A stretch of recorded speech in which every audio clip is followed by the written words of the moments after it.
Here's an adjacent topic to my musical themes that has nothing to do with then or today. So all of the internet reading, researching I've been doing, tracing the history of the Cars lately has got me thinking about the music landscape, concerts, and how much things have changed in the last 50 years since I really became cognizant of the power of music. Reading about the clubs and the demo tapes and the gigs and the whole music scene in the mid to late 70s just takes me back to a completely different time. Of course, I was barely a teenager in the late 70s, but I clearly remember the music scene here in this small town where I grew up, in this college town. It was so different. Music is the thing that fills my soul.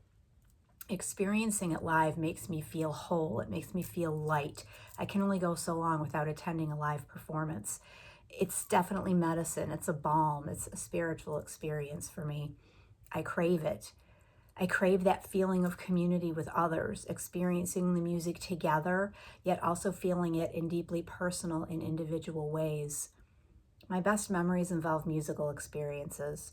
There was something about being 19 years old in a dank, smelly bar with hundreds of other people your age, dancing and singing at the top of your lungs, filled with the pure joy of being on the edge of life, or wearing your gypsy outfit, dancing in the sunshine to a dead cover band on a sprawling lawn at a fraternity rites of spring party, or folk fest on the college quad. Warm May sunshine, drinking bad beer in plastic cups, all of your friends together, being young, having fun, not a care in the world. I was so lucky to have had such experiences. Listening to music today is often done in isolation with AirPods or on a laptop. The connectedness to others is missing in many of the modern ways that we enjoy music. Listening to music used to be tribal, primal. You were one with the music and with all the dancing bodies. The music was in all of you, and all of you were in the music. Buying music was an experience. Discovering new music, new bands was revelatory. Talking about your favorite new group or predicting what the song of the summer was going to be, buying your friend the hottest new album for their birthday party, were all integral experiences growing up in the 70s and 80s. I really miss the way things used to be. I miss going to record stores and flipping through the bins, looking for particular albums or finding unexpected treasures. I can still see the giant posters of Ricky Lee Jones and the waitress from the cover of Supertramp's Breakfast in America hanging in the front windows of Good Vibrations, a record store and head shop on Water Street. To a 13-year-old, that was the freaking coolest place on the planet. Record Giant at the DNF Plaza was another place frequented by teenagers. When my friends and I won a high school airband contest, the prize was a gift certificate to Record Giant. I'm pretty sure I bought the Beatles' Magical Mystery Tour album with my share of the winnings, along with some pins. Remember wearing pins on your jacket with band logos on them? I know one of the ones that I got was the Undertones. I think maybe the Clash was the other one. Twin Fair Department Store had a record department also. I remember exchanging a Gordon Lightfoot record that my dad got me there for my 13th birthday. I really wanted the Saturday Night Fever soundtrack instead. That particular album was destroyed when I was in an anti-disco phase a few years later. A boy I kind of had a crush on smashed it with my permission and delight. I wish I had both of those albums now. Murphy's Five and Dime downtown was also a good source for buying vinyl. I can picture the 45s and albums against the wall close to the penny candy area. How convenient was that? Grab a 45 of Nicolette Larson's Got a Lot of Love, Queen's classic We Will Rock You, We Are the Champions, or maybe Frampton Comes Alive, or a Billy Joel album, and an Astro Pop or Pop Rocks. Yum. Album covers and jackets were treasure troves of reading material and artwork. You'd read the lyrics and peruse the dedications, the names of the production engineers, the recording studios. They sounded so exotic. Electric Lady, Cherokee, Muscle Shoals, and of course Abbey Road. You'd marvel at the pictures of the band members. It was an education. For a small town girl dreaming of bigger things, they conjured a sophisticated grown-up world far, far away. We'd often take our records over to friends' houses to share and compare them, pore over the album covers together, gossip, talk about boys, and in general do teenage things. Who else foolishly got rid of all their albums back in the early 90s when CDs became ubiquitous? Wish I could have all of them back again. I've had to rebuy so many that were either sold at a yard sale or donated to the Salvation Army. In the 70s and very early 80s, before MTV, there were regular broadcast television programs that showcased current and upcoming musicians and singers. Shows such as Fridays, Don Kirshner's rock concerts, the Midnight Special on weekend nights, and on Saturday afternoons we watched Soul Train and American Bandstand. And there was a time when local TV shows produced their own programs to promote local talent as well. How about listening on the radio to the King Biscuit Flower Hour? That would play entire albums or air whole live concerts. We loved Block Party Weekends or Two for Tuesdays on 97 Rock when Cindy Chan, the Bear Man, or Snorton Norton would play blocks of selected songs by a group. On Friday mornings, the Fa King, I think this was on WPHD, held court, and you could do a primal scream. You could call the station and request songs and make dedications. All of the really cool kids listened to Canadian radio stations like CFNY. Anything Canadian back in the day was considered really cool and really awesome in the way awesome truly meant before it became an overused term. I remember listening to CKLW from Detroit every New Year's Eve when they had the countdown of the 100 best rock songs of all time. Stairway to Heaven was the #1 spot every year. It's sad that radio is almost unlistenable these days. The impersonal pre-programming and sterility, for lack of a better word, maybe corporatization is more accurate, has ruined it. And satellite radio doesn't even begin to take the place of the fun that listening to the radio used to be. Many things led to the demise of radio and the entire musical landscape. Many people who are way more expert than I have written about it, but here are some things that I think contributed, and they're all connected. So loss of free-form radio stations and DJs who were allowed to play what they wanted, corporate sprawl and commodification of absolutely everything in our lives, which basically boils down to money, music videos and the subsequent death of music television, iPods, digital media, social media, shows like American Idol and The Voice, raising the drinking age from 18 to 21. Yes, I really think this played a large role in the change of the music industry. Once 18 to 20-year-olds couldn't go to clubs and bars, those places that nurtured talent lost much of their business.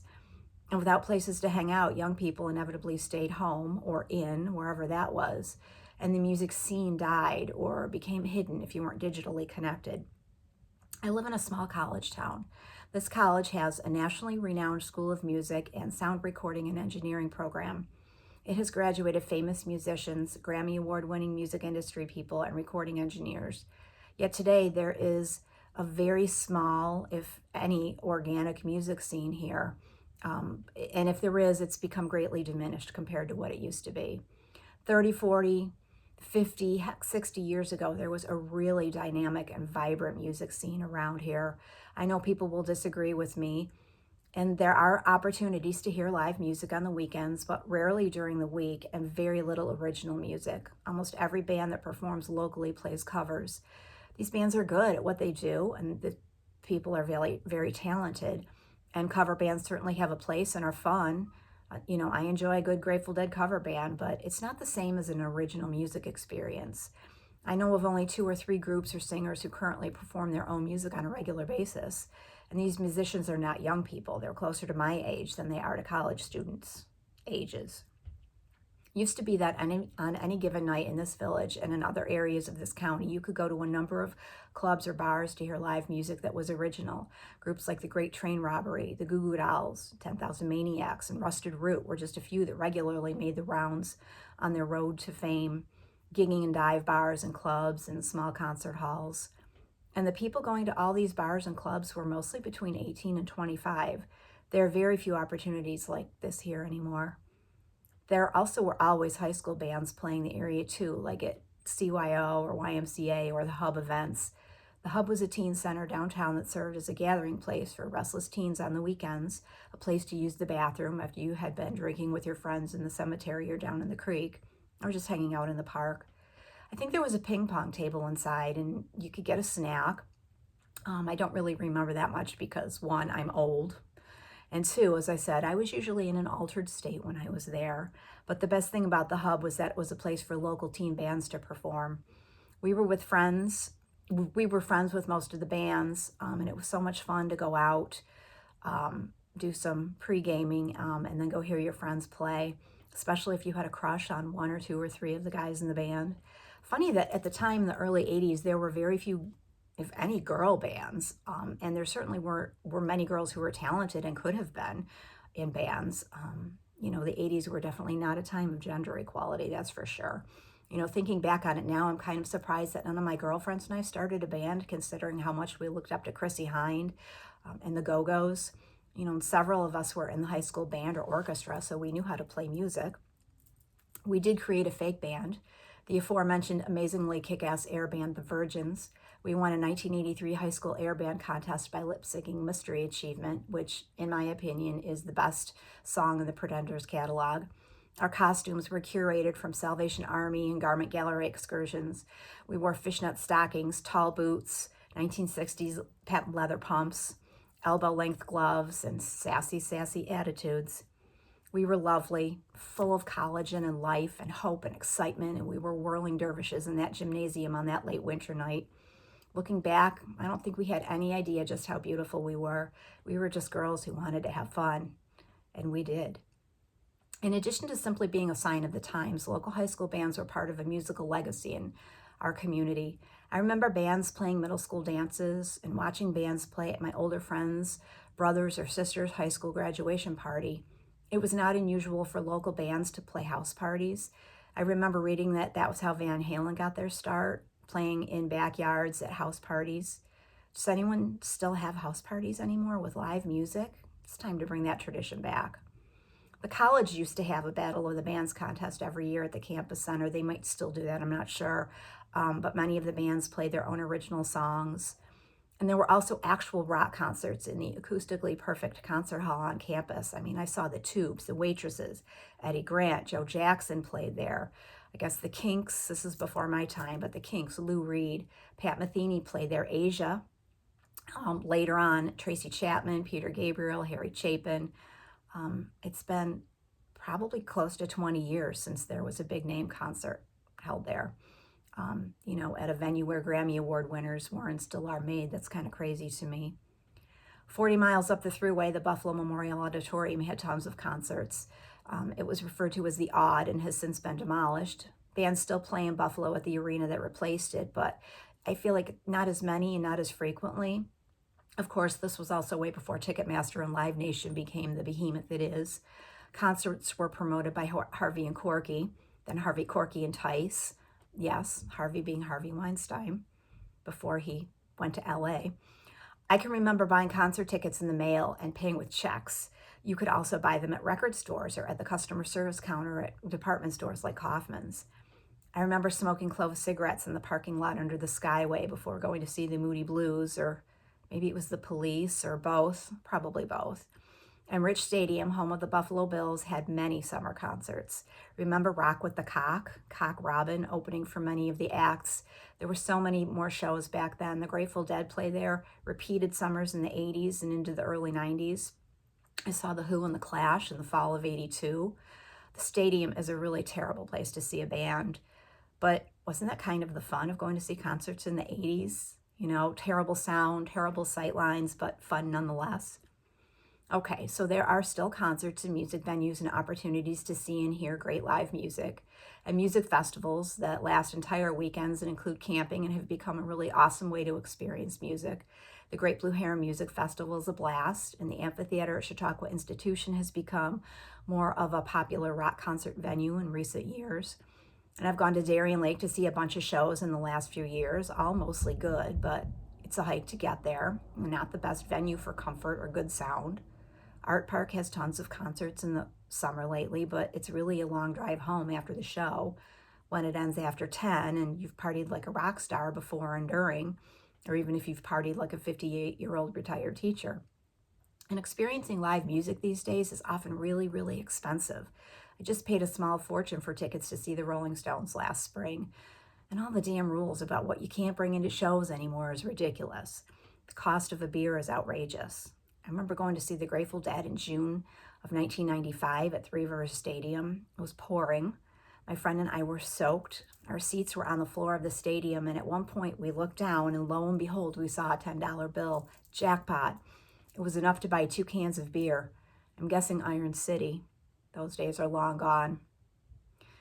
Okay, it's been a few hours since I've trolled the internet for cars info, so I'm going to end my reminiscing for now and get back to that.